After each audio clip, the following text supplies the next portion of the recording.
Hi, welcome to this video. In this video I'll be showing you a basic tutorial on how I make my cabinets.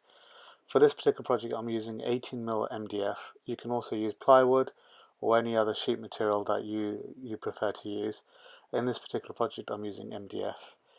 The reason I chose MDF is because it's inexpensive, easy to get hold of, and it's pretty easy to work with. But there's a few things you need to understand when using MDF. So for example, whenever you're doing any joinery, you need to make sure you have any holes or screw holes which are going to be in place needs to be pre-drilled and countersunk. This is to avoid any splitting within the MDF, which is pretty much what happens all the time if you do not pre-drill your holes. Here you can see I'm marking out the 3 holes I want to put into this side of the MDF, and I'm going to be using a 3.5mm bit with a countersink adapter on top. And I'm making sure that I drill a center within where the joint is going to be. Whenever you drill through MDF like this, it does tear out on the other side, so it's either good to have a spare piece of wood underneath, or you can actually do what I'm doing, which is just paring away using a chisel and just cleaning up any of the excess material that's come apart. When joining MDF, it's important to make sure you pre-drill into the secondary material as well, and this is to avoid the split between within the MDF itself. Here you can see I'm trying to line the 2 pieces together and making sure that they're nice and flush before I mark any kind of pre-drill holes into these. And what I do, I just use a bit to just get it going so I have a mark in the other piece, and then I will take them apart and drill all the way through so I have a nice deep pilot hole within the second piece. Here I should have really used some clamps, but I just wanted to get this done and over and done, and so I was in a bit of a rush. But if I was you and it's the first time doing this, it's good to get hold of some clamps and making sure that the pieces don't move every time you're drilling in place.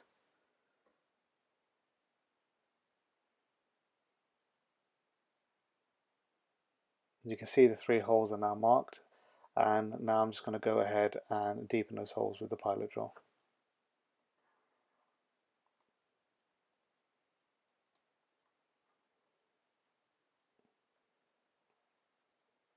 It's important to work out what side is which, because you want to make sure the holes are aligned so that you can you don't make any mistakes when drilling in the screws.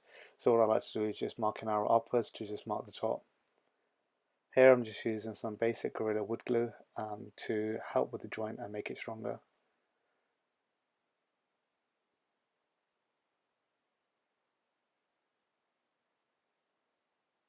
And the easy bit, just hold the piece together in the same position as previously and drill in the 3 screws. Off camera I did the other side of the panel as well, and now I'm going to be doing the final side piece. And what this is, it's important to use a flat surface here because you want to make sure that you're positioning the final piece as plumb and as square as possible. This to make sure everything is nice and square and your box isn't at an oblong sort of shape. Again, make sure you pre-drill all your holes and apply a dab of wood glue.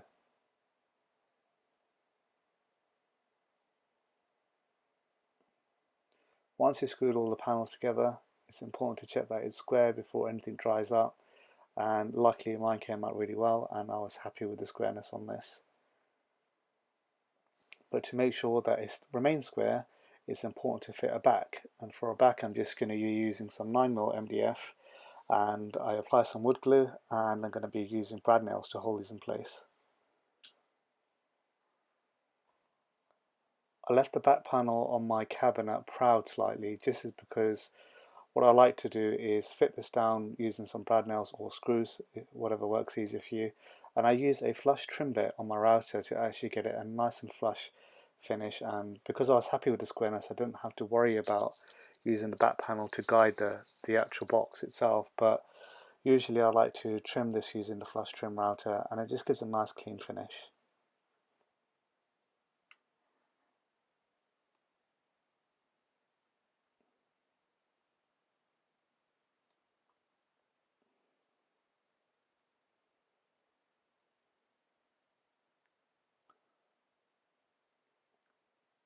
Off camera I trimmed the back panel using a router, and now I'm marking out where I want the shelves.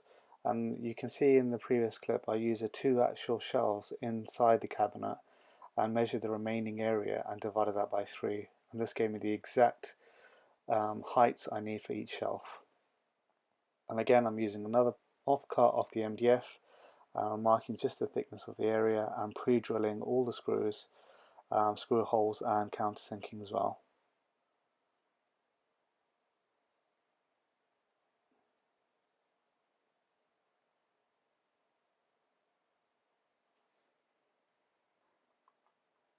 I then squeezed the shelf in, and it was quite a tight fit, to be honest, without even any fixings or any screws, which is great, and it just means that it'll stay in place and it'll actually be stronger than it needs to be.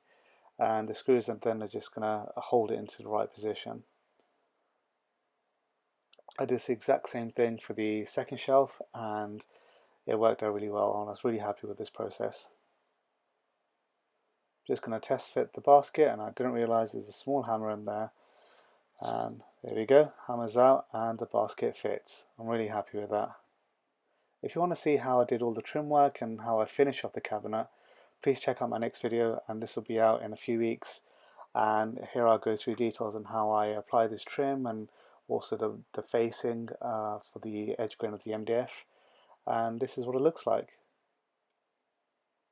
Thank you for watching the video. If you enjoyed it and you learnt lots, please consider subscribing, liking, and possibly even sharing. Thank you so much.